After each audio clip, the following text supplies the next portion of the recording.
Hi, my polka dots. It is Lakaya, and I am back for another video for today. It is, what day is it? It's Tuesday, and I might be uploading this on Wednesday, but if I don't, well, then you're seeing it today. But it is Lakaya, and I will be doing a story time about when my grandmother that had the same birthday as me passed away. But before, for everyone who doesn't know me or just haven't subscribed yet, hi, my name is Lakaya, and I make storytime videos. I feel like I haven't done that many story times, but I'm going to, because I have a lot to tell. My usual videos are definitely unexpected. I don't have something that I'm just going to be doing that unless I have a video idea that I'll tell you of, but mostly I'll just pop up with another video because I'll plan on doing this one video and then something will happen and I'll forget about it and then I'll do a different video and then you guys will be confused. So I try not to promise that I'm going to do any videos because what can I say? I'm very unexpected.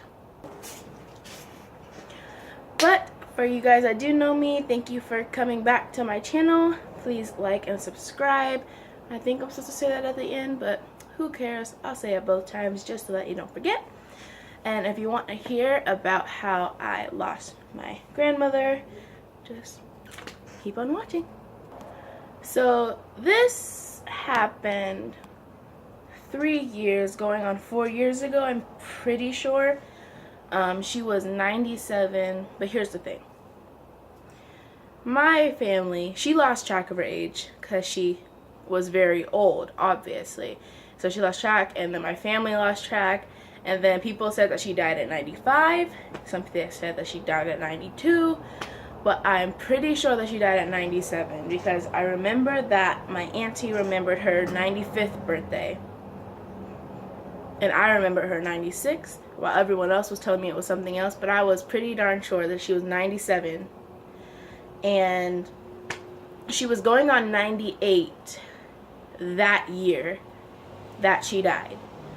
And me and her had the same birthday, so me and her were really close, and I loved her to death, but she was not afraid to tell the truth.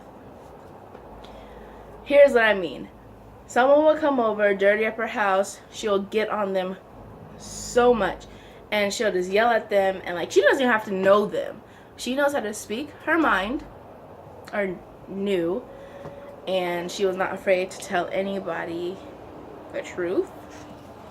But so that was like a little recap about what my grandma is. Now, this happened about 3 years ago. I'm not sure the exact day, but I'm pretty sure, I know it was before Valentine's Day because we had her funeral on Valentine's Day.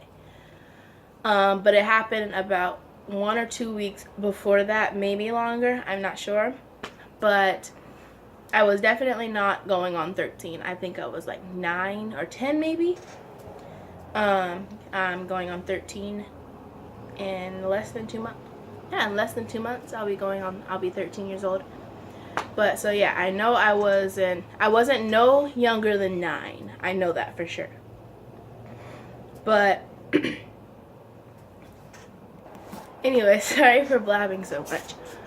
But anyway, so the night before she passed away, so apparently there's this, I don't know if it was scientifically proved or something, but when you're close to death, when you're like, and it was natural causes. It was because of how old she was, and she lived a very long life. Like I said, she was 3 years away from 100, so like we expected it. We honestly didn't think she was gonna live that long because her daughter, which would be my great grandma, she lived to be about 73 or 72, and she was my best friend. But yeah, so my great grandma. We called her Big Grandma. Her name was Annie McMurrian, but I knew her as Big Grandma, and she loved me, and I loved her, and she loved all of her grandkids because her daughter had so many children. And Annie McMurrian, did she have kids? I'm honestly not sure. I have the hugest family ever. I don't know whose kids are whose, But yeah, so anyway, the night before she had passed away, she had kept me up because she was just talking in her sleep. Her eyes were just open. I'm pretty sure she was asleep, but her eyes were just wide open, staring in this one corner. So we had a TV that was against this wall, but it wasn't like if this was a wall, it wasn't like smack dab. It was like away from the wall and diagonally away from the wall, to where there was a corner that was still open for someone to like hide back there or something. Because when me and my sister are playing hide and seek, and I would hide back there or something. But anyway, off the track. So she was just staring in that corner, and she would just like keep calling her deceased brother's name and was like talking to him apparently. But they said that when you're close to death, you would see your loved ones that are deceased. You would start seeing things that you didn't know of, things like that. But she was singing the song that her brother used to sing. She was talking to her brother. I believe personally that she was talking to her brother, and that her brother was there to comfort her, because she did not seem in pain. She just seemed like she was an old woman ready to let go. But she was talking to him, and that went on all night. There was always a weird presence at my grandmother's house, because her daughter died in there, she died in there. It was just all these presents. And I'm not going to say that it was haunted, but it was definitely heavy in there. So, sorry I keep looking. I don't even know why. It's just really pretty over there. So, yeah. The day that she did pass away, my mom, me, and my uncle and my sister was at her dad's actually. We were all there, and my mother had called my Uncle Claude, my Aunt Teacher Jan, my Grandpa William. She had called like all the family to come and called my grandma's nurses and everything. They all showed up, but Mom, I'm pretty sure they all knew that it was like her time, and that it was her time. Pretty sure they all knew that it was her time to go. And I personally knew that it was her time to go. I didn't want to be there when it happened, and I'm pretty sure my mom didn't want me to be there when it happened. So she sent me to my cousin's house. I was old enough to walk because it was literally like around the corner. All our family was just really close by us, and my cousin's house was around the corner. It was late at night, mind you. It was like 10, 11. I knocked on the door, and I said, there's something wrong with my grandma, and my mom wants me to stay here for a little bit. Me and my cousin were laughing, and I'm pretty sure her best friend was there, which I loved her. But her best friend was there, and we were just laughing. And then I called my mom because I was wondering, because like I haven't heard back, and it was like 2 or 3 hours. I haven't heard back from them. And so I had called my mom, and I asked her, how's grandma doing? There was a silence on the other end of the phone for a brief pause, like a good 4 or 5 seconds. And then she said, big grandma's gone. And I heard that, and I broke down. I remember going outside of the house, running over there, and seeing my grandma laying there in her bed, soul out of her body, but her body was still there.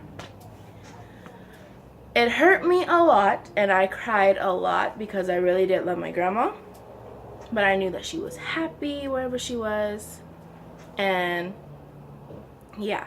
So everyone had left. We had a barbecue like a week after that in memory of her. And then we had her funeral on Valentine's Day. Now when we went to a funeral or something, it wasn't like that sad, dress in black, go to a graveyard and bury your loved one. What we looked at it as was an ending to her life, but a beginning to her new life. Kind of like that. And so we celebrated her entire life. We went to her funeral. There was a couple tears. It was like in a church thing. There was a couple tears, of course, because she was very loved. After that, We all went out to eat. I went to my cousin's, and it was just like a really happy time. Not happy as if like we're happy that she's gone. We're happy that she's happy, because she had been saying that she was ready to go and that she was in so much pain, and I hated seeing her like that. And so when she was gone, I was like, well, now she can be with her daughter in heaven.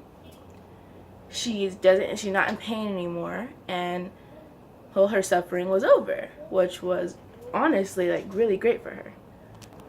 So after the funeral, I went to my cousin's. We pick up my other cousin. We go to this all-you-can-eat buffet. It was just cheerful and happy, and my grandma's death was celebrated, and we loved her. And my birthday after that, I didn't really want to celebrate, because I would usually have 3 different separate birthdays. One with my mom, one with my dad, and then one with my grandmother. But she wasn't there. And so I just didn't want to celebrate it, but they threw me a surprise birthday. I wasn't really in the party mood. I didn't really want to eat anything, but Mom put food on my plate and she told me that I had to eat. I just really I wasn't in a celebrating mood, because I knew that I wasn't going to go to my grandma's the day after that to celebrate both of our birthdays.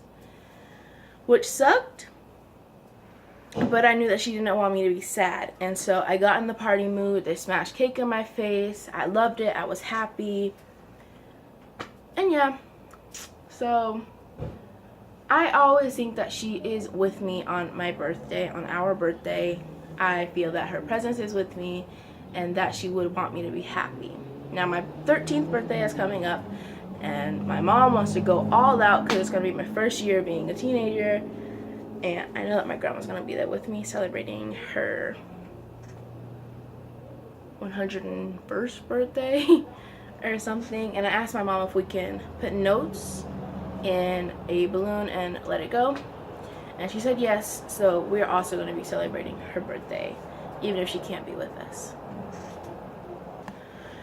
So that's it for today's video. Thank you for watching. This was an emotional video.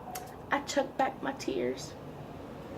But I just really wanted to put out some content for you, and thank you for listening. Subscribe, like, share, turn on your post notifications, comment what you want me to do next, which most likely I would do. But yeah, love you.